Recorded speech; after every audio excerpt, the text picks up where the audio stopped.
done is I've created a little bit of a PowerPoint kind of lecture thing to help get you guys across the line for the upcoming essay. So I've got a bunch of evidence that you can use, plus a little bit of context form analysis. So I'll just start the this kind of like PowerPoint slide, and hopefully this is able to help you. I'm just going to start by saying anything I say during this lecture, you can obviously use during your essay. So if you want to violently scribble down notes while you're listening, pause me, right. That's probably a really good thing because I'm not going to be able to write everything down that I say, and I guess this recording is a good way just to have that. So we're going to start with some context between Watchmen and The Dark Knight.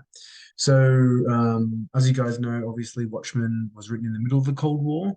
That's its context. So America and Russia are having this kind of war of ideologies, and nuclear bombs could drop at any time. Now, Alan Moore uses the fear of the public in this time to show that his main Übermensch, uh, Ozymandias, is able to overcome this issue and unite the world in peace. And to do that, to stop nuclear war, he ends up killing 3 million innocent people, but he achieves world peace. So there's a balance there. There's a real gray area, and it's, extremely utilitarian of Ozymandias. So we've got this theme, this utilitarian theme of the Übermensch already embedded in Alan Moore's work. On the other side of the Dark Knight, created about 40 years after The Watchmen.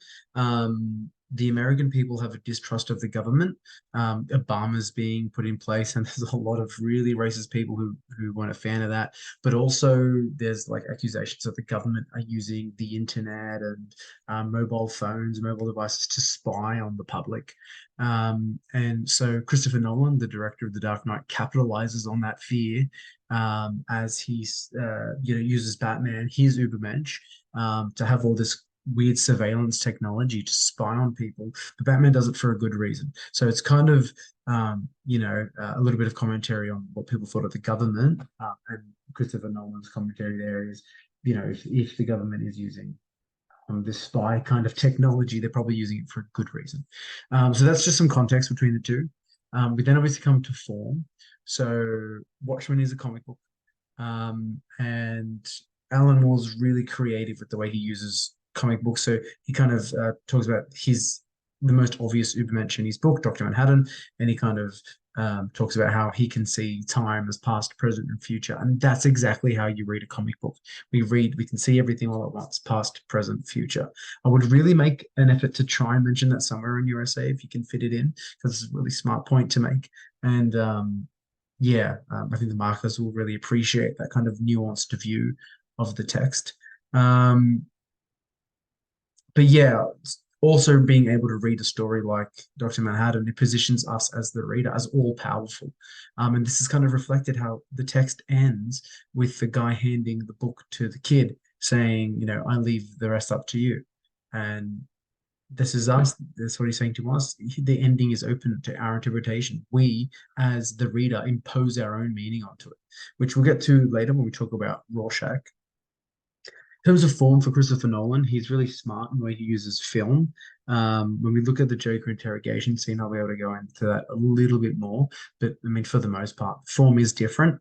Film versus comic book, though they're both visual mediums. So if you're going to really need to make reference to not just quotes, but also some sort of film or comic book kind of visual technique that they use there. So here I've got a thesis statement that I've come up with, and I'll try and show you how I would argue this thesis statement throughout an essay. So the Übermensch concept portrayed in The Dark Knight and Watchmen, and I've missed quotation marks there, so remember to do that, reveals an inherent paradox as the superheroes or metahumans, while aspiring to create a better world, paradoxically break the very rules they advocate for, challenging conventional moral standards and raising ethical questions in their pursuit of justice.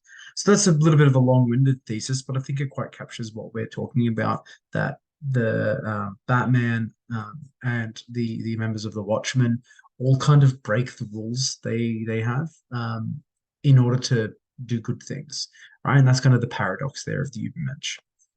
So we have some ideas linking to our thesis statement. So one idea would be utilitarianism. So Ubermensch live by an ends-based approach. That means you don't care what how to get to the end. You just care that you get to the end. Meaning they will break their own rules and sacrifice innocent lives in order to make the most amount of good for the most amount of people. This leads them to live life as utilitarians, searching only for what's best, not necessarily what is right.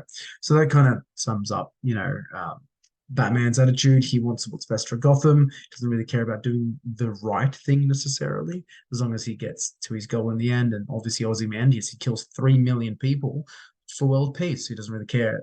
Killing people is bad. Murder is bad. You go to jail for that. But he doesn't really care about that. He just wants to save 3 million people. Sorry, save the world.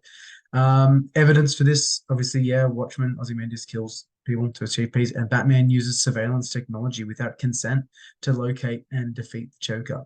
So, they weigh up what's going to be best for their worlds and they act on that. So another idea that links to thesis could be isolation.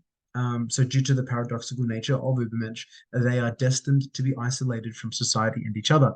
This is reflected in both the Watchmen through the Keene Act and Dr. Manhattan's loss of humanity. I mean, he doesn't wear pants. He's evolved so beyond humanity, he doesn't need pants. And in The Dark Knight through Joker's cutting words spoken to Batman. And we'll get to that in a sec. So in Watchmen, in page 104, we get this quote, totally indifferent as it sits above Dr. Manhattan's head. So Dr. Manhattan has evolved beyond pants and grown tired of the petty squabbles of humans. He is totally indifferent. He does not care anymore. He's really lost that connection to humanity there. And in the same in The Dark Knight, the Joker says to them, you're just a freak like me. So Joker mocks Batman here, as they are both Ubermensch and won't fit in their groups. Batman really wants to fit in with the police, and Joker wants to fit in. Well, he doesn't really care, Joker, too much. But Batman really wants to kind of be that hero for the cops, but they don't see him as someone that they can trust. They don't see him as kind of someone who fits in with society, because he does fit into this, a role of an Ubermensch. So there are these two ideas that I'm going to play with, isolation and utilitarianism, and they kind of run my through line, this idea that, the Ubermensch are paradoxical, and therefore, because they're paradoxical, they don't fit in with people like us, regular people who like to create meaning in our world. We don't like paradoxes. They don't make sense to us, so we push them out. And Ubermenschers are utilitarian, so they will only do what is best, not necessarily what is right. So we'll have a look at those two ideas throughout. So we've got two quotes here from The Dark Knight. What's the difference between you and me? This is what an imposter Batman says to Batman. And what Joker says here, to them, you're just a freak like me. So in this first quote here, what's the difference between you and me? We have a searching question. That can be your technique, searching question. And what a searching question allows us to do as an audience, because it's not rhetorical, because it actually is asked of Batman, and Batman does respond. But us as an audience, we are allowed to think about what is the difference between these two characters. And obviously, Batman having that evolved mindset, he's an Ubermensch. He's not just someone who's there for justice, but he has an evolved set of views. He ticks the Nietzsche's utilitarian, Ubermensch checklist, and it's because he's acts in this utilitarian way. So Batman's captured this guy and put him there, but this question's really asked of the audience, despite the fact it's physically asked of Batman. And then we have, if you don't use this next quote, seriously, you got something wrong. But to them, you're just a freak like me. Obviously, really good at showing that isolationism of the Ubermensch, particularly Batman. And we'll get into a scene dissection in a sec around that quote. So here we have a still shot from Batman, and this shot here highlights the utilitarian nature of the Ubermensch, particularly in The Dark Knight. I'm not gonna. So I've got later in this little recording, I've got like a graph that kind of, not a graph, a table. Oh my God, I'm not a math teacher. I've got a table that highlights some pieces of evidence. This is not in there, so if you're listening, great job. You're gonna do well. Really use this scene. Talk about the long shot here that shows the scale of the broken trust of the people of Gotham, as Batman has tapped into every mobile phone in the city to turn it into this kind of sonar grid. It's a complete invasion of privacy, but it's a utilitarian act to stop the Joker. So you really want to talk about this scene, the fact that it is a long shot, All right, I'm going to say it again, long shot. Okay, that highlights the amount of devices Batman has hacked into. All right, it's just a wall full of screens. All right, really emphasize that point. And it's to emphasize this utilitarian idea, like he breaks his rules. It's the paradoxical nature of the Ubermensch. They break rules, they break trust in order to do what's best. Okay, that's what you need to talk about. Um, Here in this scene, this is the Joker interrogation scene. You really have to use this scene when you're talking about the isolationism of the Ubermensch. You got Batman here who is looks like a freak. You got Joker here that looks like a freak. These close-ups on their face really emphasize this freakish nature that they both have. And so when Joker says to them, "You're just a freak like me," we get a bit of a pause, and the camera flicks between their faces. We really get this emphasis that yes, they are freaks. The other thing that Christopher Nolan's really good at using his form is that we talked about some camera rotations in this scene in class. I'm not sure if you remember. So the camera rotates around, and generally in Western films, heroes are always presented on the left and villains are always presented on the right. Okay, it's because we read left to right.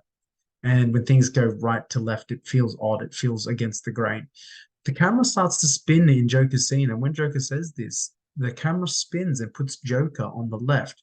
Maybe we start to believe him. Maybe Batman is just a freak.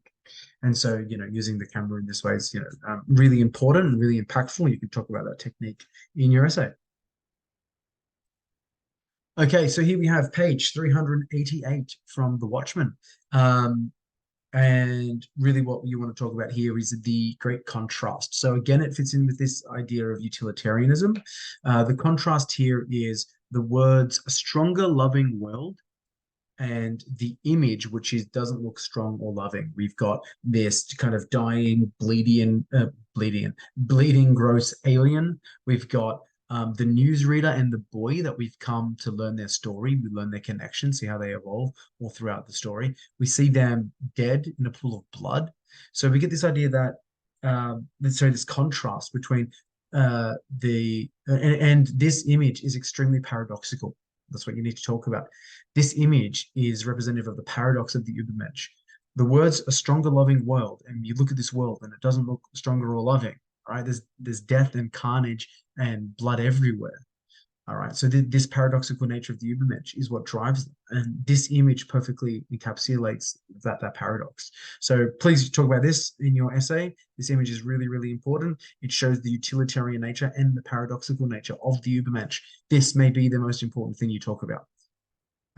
Just moving on to the next image now. We have page 204 from Rorschach's interview with the psychologist.